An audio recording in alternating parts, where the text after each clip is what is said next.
చెబుతున్న ఒక్క రూపాయి అప్పు కూడా నీకు తెలిసి ఎవరి దగ్గర తీసుకుంటే నువ్వు ఎట్టి పరిస్థితుల్లో దాన్ని తీర్చేయాల్సిందే.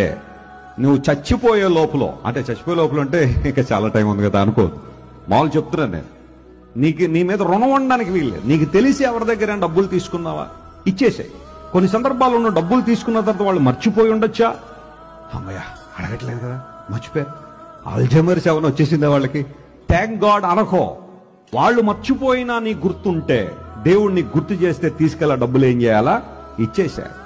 ఒకవేళ నువ్వు తల్లిదండ్రుల డబ్బులు తీసుకున్నావు, వాళ్ళు ఏదో కారణాన్ని బట్టి చనిపోయారు, ఆ పిల్లలకి ఆ డబ్బులు ఎగ్గొట్టయిద్దో, ఆ తల్లిదండ్రుల దగ్గర తీసుకున్న డబ్బులు ఆ పిల్లలకు బట్టుకెళ్ళి ఇచ్చేయ. బాబో మీ నాన్నగారు నేను డబ్బులు అప్పున్నాను, ఆయన ఎలాగూ లేరు తీసుకోవడానికి, మీరు తీసుకోండి అని ఇచ్చేసే. గానీ ఆయన చచ్చిపోయాడు కదా, ఇంకేముందలే తారుమారు అయిపోయింది కదా, ఇంకెవరు అడిగేవాళ్ళు లేడు కదా అనొద్దు.